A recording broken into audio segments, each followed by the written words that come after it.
This week, I want to talk to you about the possibility of using your clothes as a way of coping and dealing with and removing the workplace inner trauma that we all suffer from time to time. This is the Stylish Wellness Podcast with me, Sarah Banks.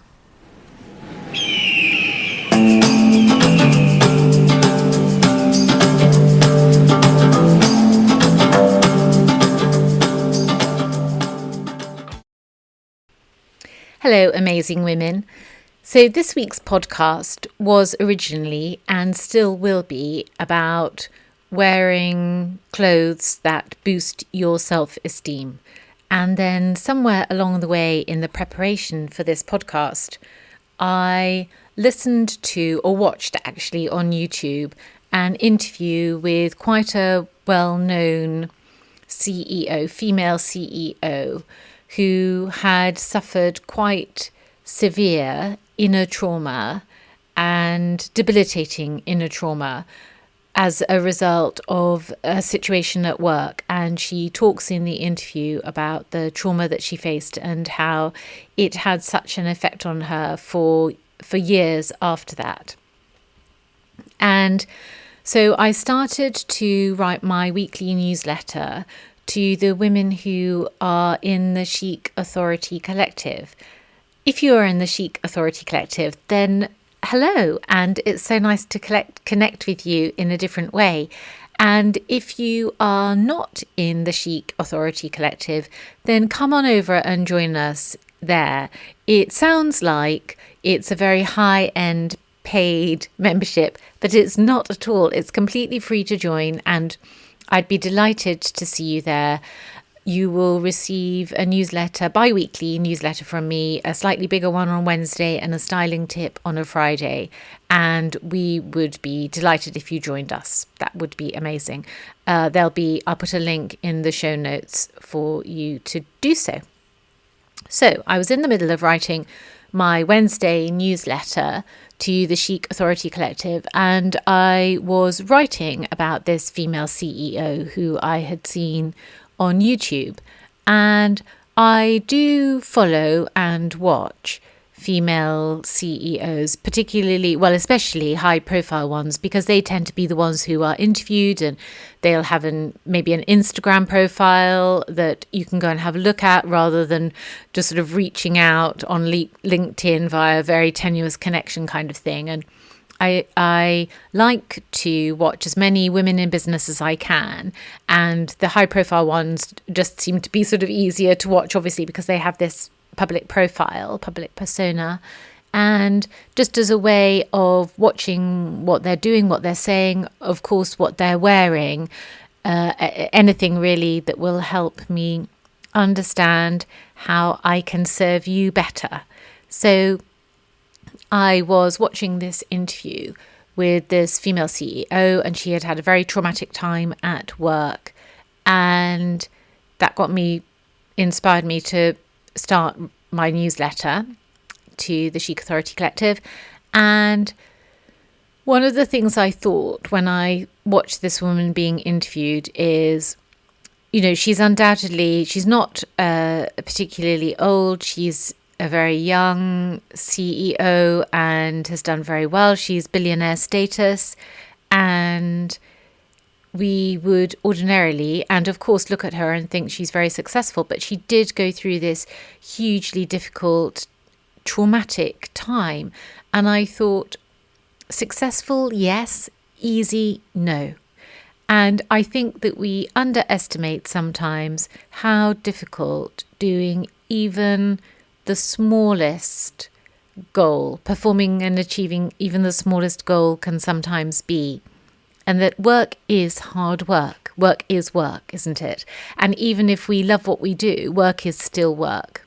And then when it goes wrong, especially if it goes wrong because it's something that we really like, if you love your work, that's one thing. But if it goes wrong, that's a completely different thing. And you might not be expecting it because, of course, when we do things that we love, they tend to come easily. And then something going wrong or someone speaking negatively into a situation or making our workplace situation hard can come as a huge shock. But we should be prepared for these events to happen. And I'm sure that speaking to you now, many of you will already have had that experience at work, that something comes from left field and you just did not expect it. So as I was thinking along the lines of how do we cope with the workplace stresses that we have, and as I was preparing the podcast for this week, which is all around looking your best every day and boosting your self-esteem, then the two just clicked for me. And so I'm putting them together. I've got a little thought baby going on of dealing with inner trauma that you face in the workplace predominantly, but of course you can extrapolate it out to include your home life, but dealing with the inner trauma that you face and whether it is possible to use your clothes and what you wear as a way of countering and dealing with and then overcoming that inner trauma and boosting your self-esteem in the process. And the reason why I keep on saying inner trauma is I don't mean like an outer trauma, like something physical happening to you, a traumatic injury or a traumatic event that is outside of yourself. I'm talking about how the body processes trauma and how your body processes bad things that happen, negative situations, challenging situations, triggering situations, and how you will feel within yourself, and how we can use clothes to counteract that inner trauma and as a way of dealing with that inner trauma. Because I was thinking, well, what other ways do we deal with that, especially when we're really busy and we have busy working lives and we have busy home lives? How do we deal with that inner trauma? And I think that if people have a practice of prayer or meditation or silence or stillness, that's where those women are very, very fortunate. And I'm sure some of you have really benefited from being able to use those stillness practices and those withdrawal practices as a way of self-healing. But I think for some of us as well, there are negative ways of dealing with the inner trauma that we face. And those are things like having a glass of wine. Not that there's anything wrong with a glass of wine, but if it's every evening because it's a way of dealing with something. So a glass of wine in itself is not the problem. A glass of wine to help you deal with something is the problem. Similarly, smoking or taking drugs or whatever it is, all those things that in themselves might not be so bad. Well, I'm not sure about the drugs and the smoking, but certainly having a glass of wine is probably okay. But the point is that when we use those things in order to help us cope in another way, those things in themselves become negative, because that's not a helpful thing. You actually need to deal with the issue itself, don't you? So my challenge this week is to talk to you about how you can use clothes to look your best, boost your self-esteem and deal with inner trauma. And I've got about 5 quite quick points of things that will help you. And I hope that they will help you. If you're going through a difficult time at work, I hope that these will help you. And that when you get up tomorrow morning, or when you're getting up now, whenever it is, that if you take 1 or 2 of these, or even all of them on board, and just use them as a way of boosting your self-esteem. And I think that looking at the list now, they're really a way of affirming yourself to yourself. They are a way of telling you non-verbally that you are okay, that you're fine, and that not only are you fine, but you are actually amazing, and that you have a great worth and a great value despite what you may be going through right now. So without further ado, let's get on with the list. Item number 1 on the list for looking after yourself, boosting your self-esteem, looking your best every day, and healing that inner trauma is your personal style signifier. Now, I know that I've talked about this before, and actually I will carry on talking about this for a very long time. Your personal style signifier is your go-to item of jewellery or clothing that separates you out from all your friends or peers. What is it that you wear that makes you feel like you, makes you feel like you've expressed yourself as you really are? For me, I have a few. So big rings is one. I have large shell rings that I wear nearly all the time in the summer, and then glass rings and semi-precious stone rings that I tend to wear in the winter. And I generally always wear a ring, just one large one.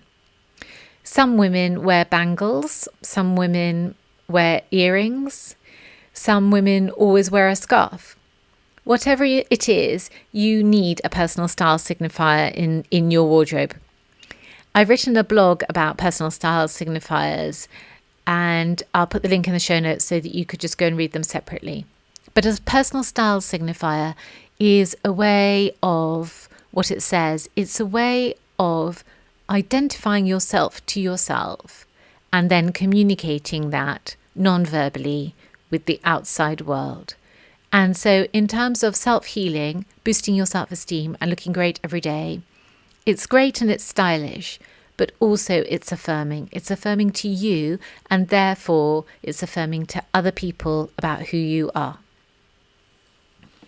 Item number 2 on the list is wear more of your clothes.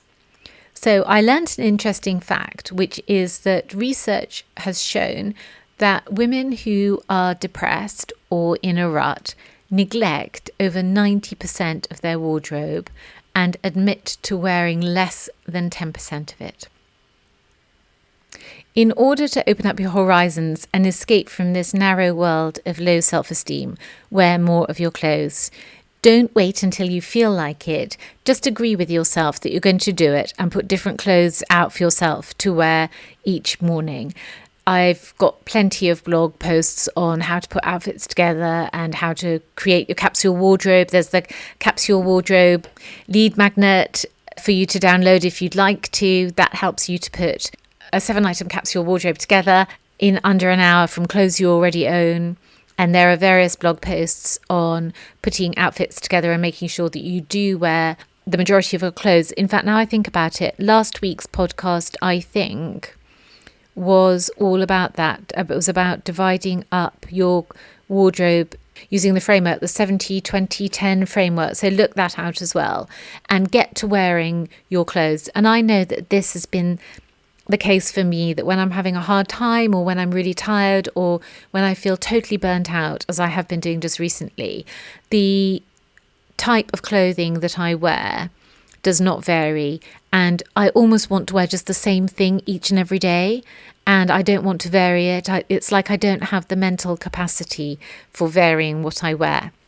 So firstly, if you notice that you are wanting to wear the same thing every day, then just check in with yourself and make sure that mentally you're okay.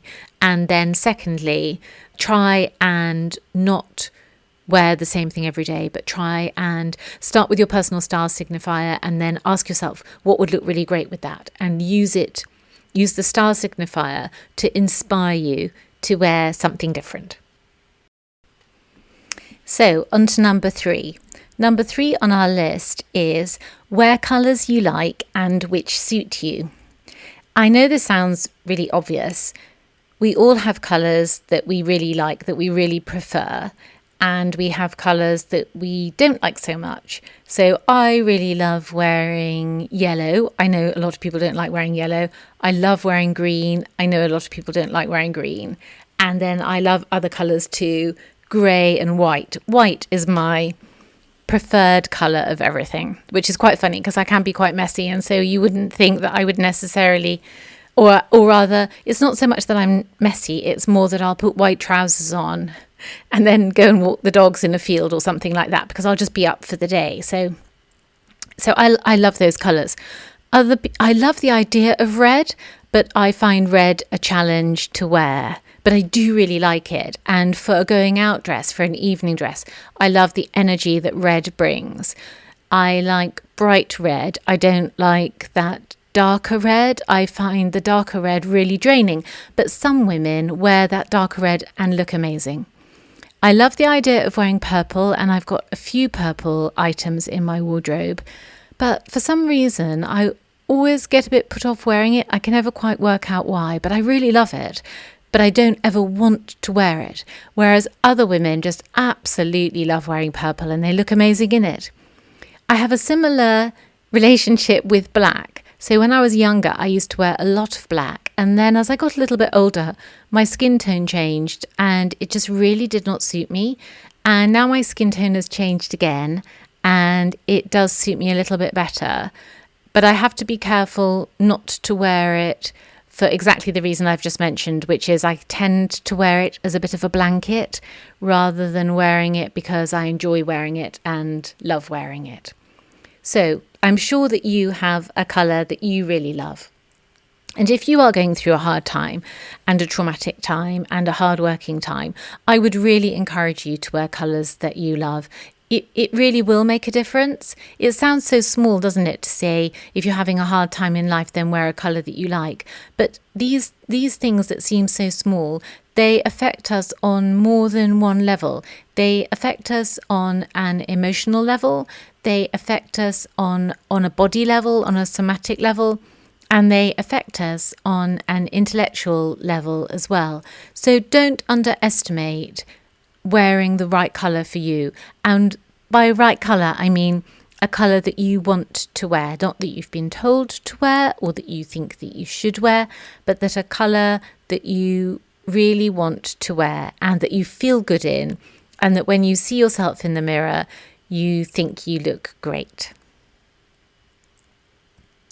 Number 4 on our list is wearing fitted clothes. Now, this is a really interesting one because I think when women start to withdraw within themselves, they tend to wear looser fitting, baggy clothes. And if you think about your own experience when you might have had a difficult time, then you can think whether that's right for you as well. Do you tend to wear more pajama-like, jogging outfit kind of outfits? I think that is the case for women. It's like cocooning, it's like taking care of yourself, really. It's not that we want to slob around in our pajamas. It's just that we want to look after ourselves and we want to cocoon ourselves and protect ourselves. And that is totally, totally normal and natural, and don't beat yourself up about it. In fact, I'm sure that I'm not the only one who has put pajamas and a dressing gown on early in order just to feel comfortable and relaxed. So on the one hand, wearing those lovely baggy cocooning clothes is really great. But on the other hand, on a day-to-day basis, wearing them all the time, if you would like to help yourself heal in a different way, I would really recommend that you wear some more clothes that are a bit more fitted, by which I don't mean really fitted and tight fitting so you feel uncomfortable. What I mean is clothes that hug your body and touch the right curves and make you look good and emphasize the good parts of you and hold you in a lovely, sinuously kind of fashion. That's what I mean. I mean, when I'm describing this to you, I'm sort of thinking of like wool jersey tops that sort of come over your bust and then they're long sleeved and they feel really amazing to wear, but they're showing your body off in a really beautiful way. And to be able to wear clothes like that, or a really beautifully fitted pair of trousers that just hug you in all the right places and they emphasize your waist or your legs or your bottom or whatever it is, but they just fit you really well. You will feel so much better for wearing those types of clothes, but you won't feel better for wearing overly tight-fitting clothes or clothes that you feel uncomfortable in or that don't do up properly or that have got buttons missing. So try and avoid those, But do see whether there's something in your wardrobe that you can wear that just hugs you and feels like a second skin and makes you feel like the sexy, powerful woman that you are. Because in these times when we're feeling traumatic and burnt out and totally exhausted, we stop feeling like that sexy, powerful woman. She's very far away from us at that moment in time. And I think that those lovely, soft jersey kind of fabrics, or a knitted fabric, or even a silk, like a beautiful silk shirt that's just fitted, has a lovely collar, all that kind of fabric that just feels amazing. Just try and search that out and get to wearing those clothes. And then finally, item number 5 on our list for today is spend time preparing. Preparation is something that I have had to really teach myself and really make myself do, because I like to go from one activity to another with no downtime in between. And I like my brain to be firing creatively, and I like to be thinking on the go, and I like to be working out problems as I go. I don't like to sit and tidy up. I don't like to sit and prepare for the next day. I don't like to sit and plan for the next day. But what I have learned is that the value of preparation and planning is absolutely immense, and the time reward that you get for the effort that you put in is huge. It's exponential. Is that what I can't think of the word? Okay, I can't remember if that is a word or not, whether I've just made it up. But what I mean to say is that for every 10 minutes that I think you spend planning or preparing or tidying up or getting ready, I think that the time saved and the calm way in which your brain can function the next day is immense, is like a 3-fold magnitude on that time that you've spent preparing. When we feel overwhelmed and we are suffering trauma, it's very, very hard to get back to feeling normal. And in fact, even tidying up can feel like too much. So if it's possible for you to do the smaller tasks, then do try and do those. And a smaller task could just be preparing your clothes for the next day. That is one exercise that if you can just get into the habit of doing every day, you'll just feel so much better. Get your clothes out for the next day, get the jewellery to match, the shoes, make sure you've got everything. That one small action. If you have no more energy today except to do that, prepare your clothes for tomorrow, then go and do that and know that you have done a really good deed for yourself that you're going to reap immeasurably tomorrow morning. It's really amazing. And I think we should all be encouraged to do it. In fact, I think we should teach children at school. This would be, if I ran the educational system, I would be teaching people to prepare their clothes for the next day rather than anything that they might not need in the future, because it's just so amazing. Like, it's just such an amazing practice to get into. So those are the 5 steps that I have for you this week, which are finding your personal style signifier. So if you don't know what yours is, then use the blog posts that I've already written to create yours, to find yours. The second one is to wear more of your clothes. That comes down, there's the podcast from last week, and there are blogs on that you can read for putting outfits together, and that's one way that you can wear more of your clothes. Wear colours you like and which suit you. So that's completely on you, that one. Pull something out of the wardrobe that you haven't worn for a while that you absolutely love. You absolutely love the colour and the fabric and everything about it, and wear it. Number 4 on the list was wearing fitted clothes. So find some clothes in your wardrobe which fit you in all the right places. They make you feel sexy and powerful They don't cling in the wrong places. You don't feel vulnerable. You don't feel overexposed. You just feel calm and powerful. That's number 4. Number 5 is spend time preparing. So if you don't do anything else after this podcast, then just go and prepare your clothes for tomorrow and get them ready and know that you've done a really good deed for yourself. And then finally, I just want to say, don't ever believe the lie that everyone else is created to be happy and confident and that you, for some reason, are the only person not created that way. Just choose a few steps from the podcast and then start implementing them today. Looking after ourselves is so important, and no one else will do this work for us. And in today's modern world, we're not taught a huge amount of taking care of ourselves. I do think that there are more blog posts about it. There are more articles in mainstream media about looking after ourselves.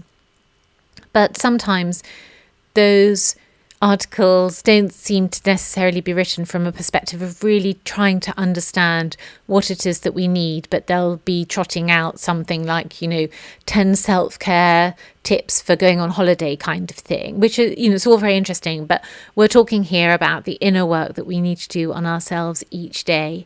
And I've really realized over the last few years that it's just so important to live your everyday really well, to enjoy your everyday, to enjoy the ordinary, to find extraordinary in the ordinary, to enjoy your organisation, the way you organise your life, the way that you go about your life.